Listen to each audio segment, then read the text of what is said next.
নেবেন। হযরত আলী রাদিয়াল্লাহু তাআলা আনহু বাসায় গেলেন তিনি। পরের দিন আবারও বের হলেন। এভাবে কয়েকদিন কেটে গেল। হযরত আলী রাদিয়াল্লাহু তাআলা আনহু একদিন তার কাছে কিছু জিজ্ঞেস করেননি, কিন্তু আজ তার মনে সন্দেহ দেখা দিল। মুসাফিরটি এমনভাবে কাকে খুঁজছেন? বললেন, আপনি কোন উদ্দেশ্যে মক্কায় এসেছেন? আবু যর বললেন, আমি বহু দূর থেকে এসেছি নতুন নবীজির সাথে সাক্ষাতের আশায়, তাকে জানার জন্য, বোঝার জন্য। সংকেতে হৃদয়ে আবু যর চেয়ে রইল আলীর দিকে। হযরত আলী রাদিয়াল্লাহু তাআলা আনহু বললেন, কাল সকালে আমার পিছে পিছে যাবেন, তবে খুব সাবধানে। আমি যেখানে প্রবেশ করব, আপনিও সেখানে প্রবেশ করবেন। আনন্দ আর উত্তেজনা অস্থির আবু যর। চোখে কোনো ঘুম নেই। কখন শেষ হবে এই রাত, কখন হবে প্রভাত? সারা রাত চেয়ে থাকেন প্রতীক্ষার চাতক। প্রতীক্ষার বেলা শেষ হলো। অবশেষে পৌঁছলেন তারা নবীজি সাল্লাল্লাহু আলাইহি সাল্লামের কাছে। খুশিতে দুলে উঠল আবু জাহলের প্রাণ। নবীজি সাল্লাল্লাহু আলাইহি সাল্লামকে দেখে ফুলে উঠল তার বুকের ছাতি। সমুদ্রের মতো বিশাল হলো তার হৃদয়ের সাহস। ইসলামের দাওয়াত কবুল করলেন আবু যর গিফারি।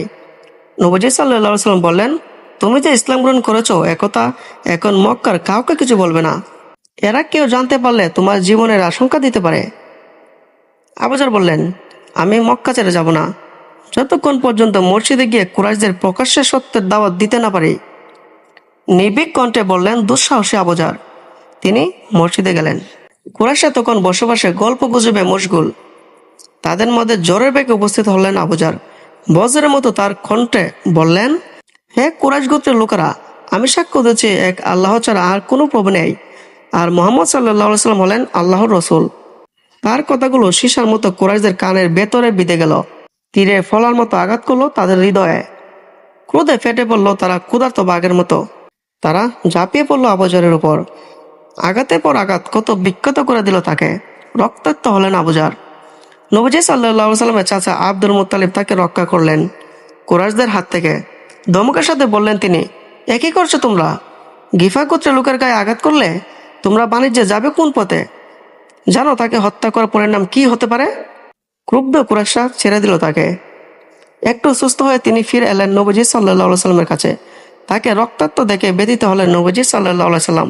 তাকে বললেন, তুমি ফিরে যাও তোমার গোত্রে। সেখানে গিয়ে তুমি দিনের দাওয়াত দিতে থাকো, মানুষকে সত্যর পথে ডাকো, আল্লাহর পথে ডাকো, নবীর কথা বলো, তারা উপকৃত হবে। আর যখন জানবে আমি প্রকাশ্যে দাওয়াত দিচ্ছি, তখন তুমি আবার আমার কাছে ফিরে এসো। আবু যর ফিরে গেলেন নবীজি সাল্লাল্লাহু আলাইহি সাল্লামের নির্দেশ মতো।